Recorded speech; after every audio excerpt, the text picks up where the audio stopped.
Attempting to profit financially is what elevates a fraudulent 911 call from a misdemeanor to a felony, Poole explained. And I guarantee that any civilian who did what Kevin Gaines did would have faced prison time. Yet, Kevin Gaines was never charged with any crime at all.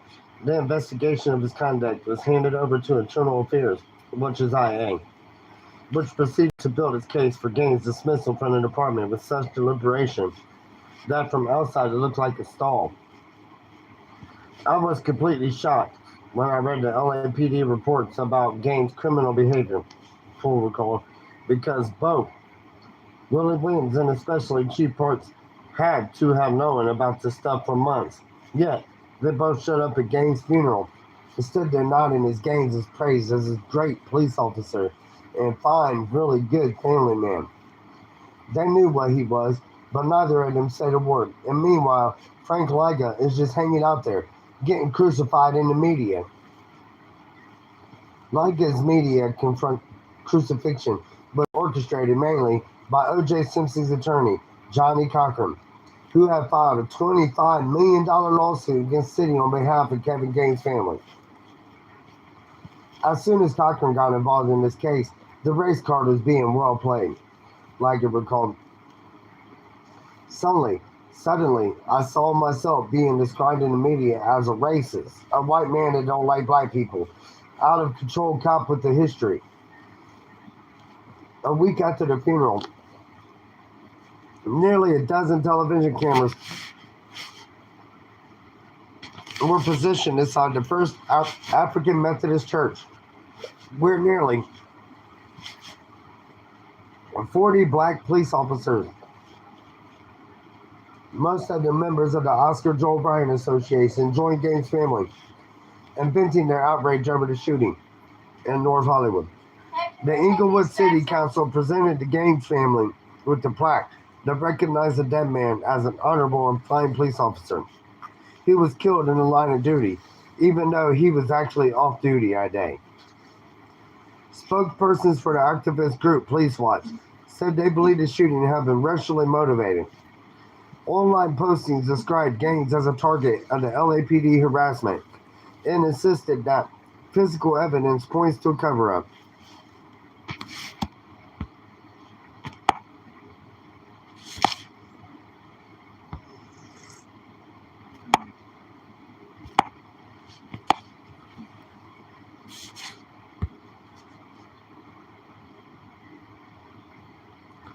Reading the book, buddy.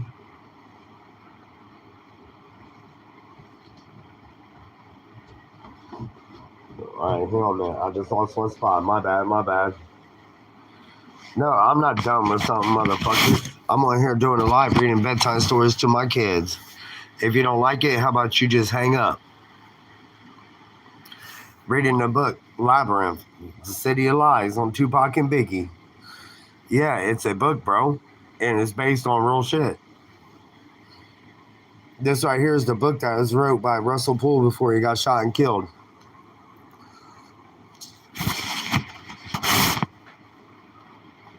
Alright, now where was I at? Yeah, see?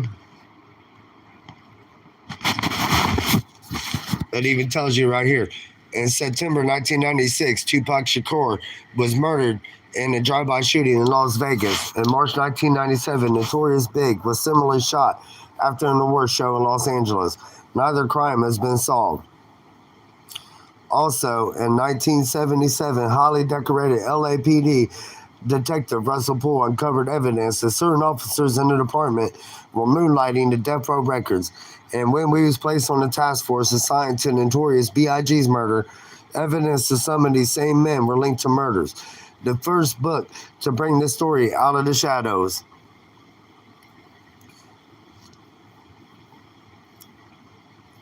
Well, if you don't want to hear the yapping, all you gotta do is hang up.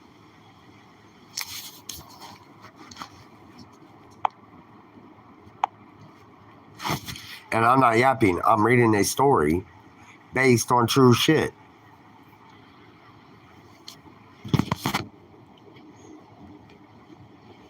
The Inglewood City Council presented the Gaines family with the plaque to recognize the dead man as an honorable and fine police officer who was killed in the line of duty.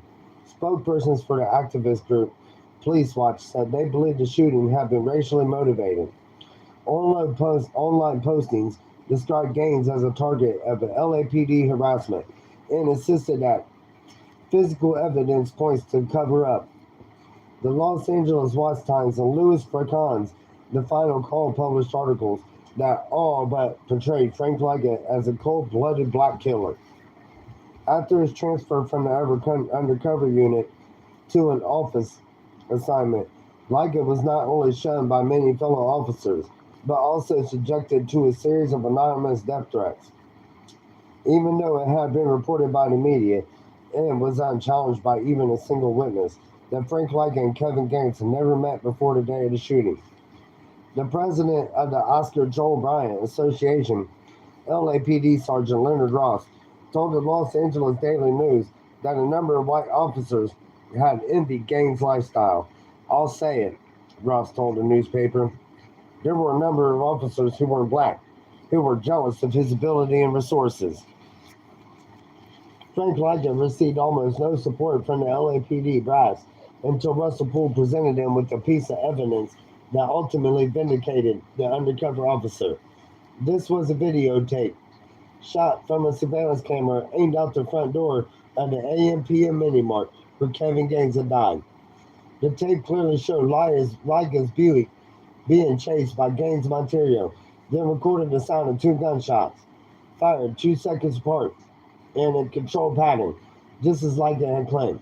Shortly after the Monterio passed out of the camera's range, the Monterio re-entered the picture 13 seconds later as it coasted into the Mini Mart's parking lot.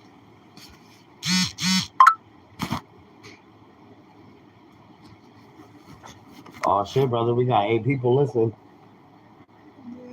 Hold on a minute, where was we at?